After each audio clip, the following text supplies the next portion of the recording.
want to talk a bit about Fantasy, because it's one of the first tracks to mix your vocals with a more of a sort of hip-hop production. It was my breakout song. I was really excited because I also was working with Puffy for the first time, and he, you know, I really felt that he had his finger on the pulse of what was, you know, where music was going. Then to have ODB, which was my idea, you know, may he rest in peace. I just, you know, it's so sad that he's not with us anymore because there's nobody like him. Like, you listen to some of the songs, which the titles I don't think I can even say. No, I don't think so, no. And it's just like, wow, we did collaborate and we were like the complete opposites, you know, we were just... It's real sort of at the time, like opposite ends of the spectrum. Yeah. And I just like the idea of your people kind of listening to it for the first time and going, and this ODB character.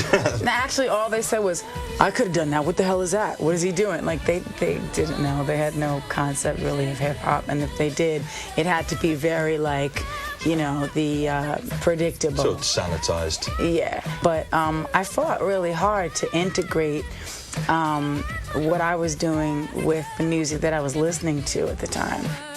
Baby, baby, come on, baby, come on, baby, come on. Old Dirty has had a reputation as being a lively character. I guess that's the. What was he like to work with? Yeah, it's so festive. Great to have around at Christmas. He really was. He was very fun. The first video for Fantasy was a clown, and it was like a roller coaster and the whole thing. It was fun. So I said, like, would you want to tie up the clown and, like, you've taken over the video for this thing? And that's what I thought would work. You mentioned Puffy before, now P. Diddy. He's got a morbid fear of clowns. Does he really? Yes, he does. He's never told me this. Well, of course he hasn't. He's worried you're going to pull one out. This is the thing, though. You should sit him down, make him watch Fantasy. There's some sort of therapy. Just sit him down and go. Where did you get this from? Are you sure this is a real fact? This is well known. Maybe he never told me because of the video. He's probably intimidated.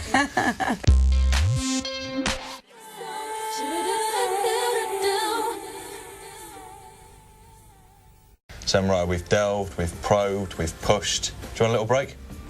I think so. You can have like a brief break. Like a brief break? And then I'm going to be back on it. That'd be nice. Yeah, really back on it. Relax. We will be back in a minute. Some people outside the door. They're all my people. Yeah, okay. We'll be back in a minute. Where do they come in? And I'll be travelling deeper under the skin of this one. We'll see. We will see. So Tommy Mottola obviously gave you your first record deal, and looking back, you know, not the greatest period of your life. You know, you sort of described the house you shared in New York as Sing Sing, sort of like prison. Oh, that was the one. That was the one in. It was upstate New York. Yeah. Do you think now, looking back, you know, that it's kind of helped you and formed you as a person, or do you look back and think actually the way that, you know, the musical direction is being controlled is still quite frustrating? There were certain things that we both gained from that situation. He gained a lot. Record company people make a lot of money when the artists do well. Yes, yes. I gained a lot, and I learned a lot, and I was around a lot of very smart people. But nobody wants to be controlled to the point when you can't be yourself. You can't sit at the dinner table and laugh too hard. Otherwise, it's a problem. I mean, it just wasn't fun. But, you know, I don't want to sit here and, like, blame anybody. I said, I think, you know, we're both okay. So your first post-Tommy album was Butterfly, with the biggest single was Honey. Diddy obviously was on the track. Was it good to work with him on it? It was fun. There were some moments that were pretty funny, but I do think that people really were surprised because in the video they just had never seen me that way. Well, I mean, the video essentially, I think, was a kind of metaphor. If I'm right about this, you're trapped in a castle which you escaped from. The castle's kind of like marriage, huh? and then you get real sexy. Thought into it. I didn't put that much thought. I honestly didn't. I just like that skit in the beginning. But everybody, I know you won't believe me, so you can say that if you want. Whatever. No, if you tell me one thing, I believe it. I mean, I didn't, and then afterwards I was like, oh yeah, I guess it is. That's subliminal. I'll talk about the Heartbreaker video, which, a bit like you in your current video, Obsessed, you play two characters, yourself and Bianca, with whom your boyfriend is cheating. He was cheating on me with Bianca, yeah. Who was also you. Who was also me, but really not.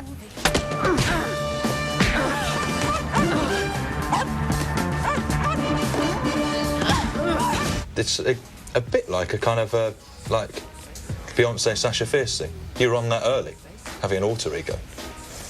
Yeah, I guess I was on that early. You were on it early. Is it true, I've got to ask this, that the video cost $2.5 million?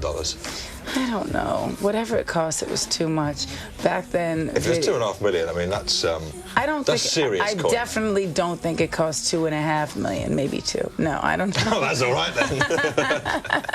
No, I don't know. I don't know how much it cost. Yeah, we kept a tight rein on the coffers for that one. Seriously, at that point, it was just like, we want to make an incredible video. And then we also had a remix video with Missy Elliott and the Brat. And I've never seen that. Yeah, it was good. It was the Ain't No Fun loop. I'm gonna have to dig this out, aren't I? Guess who's back in the... Never mind. Okay. I can't say that word.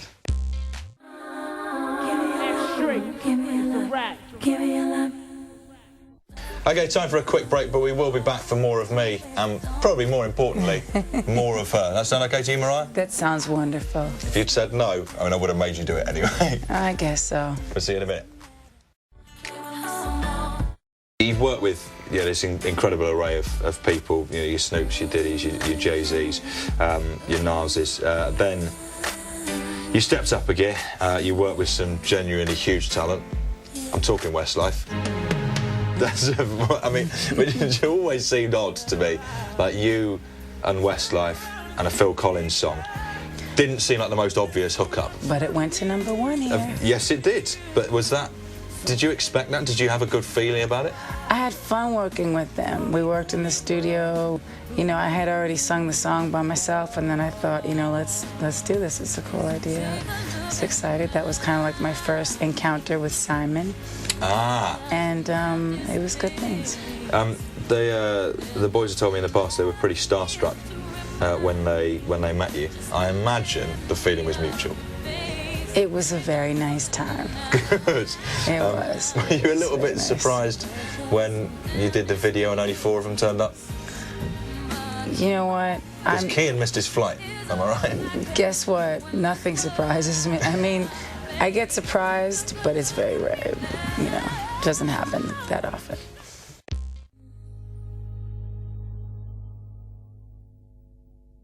Your next album, the Emancipation of Mimi, was absolutely massive. Were you pleased with how well the album connected with the fans?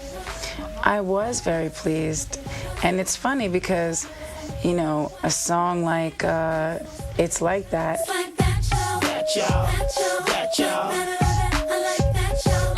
The fans all know and love to sing at a concert, but it wasn't really a big hit. I mean, it did well, but it wasn't like a #1 or a platinum single or anything like that. And then We Belong Together was so big, and it really,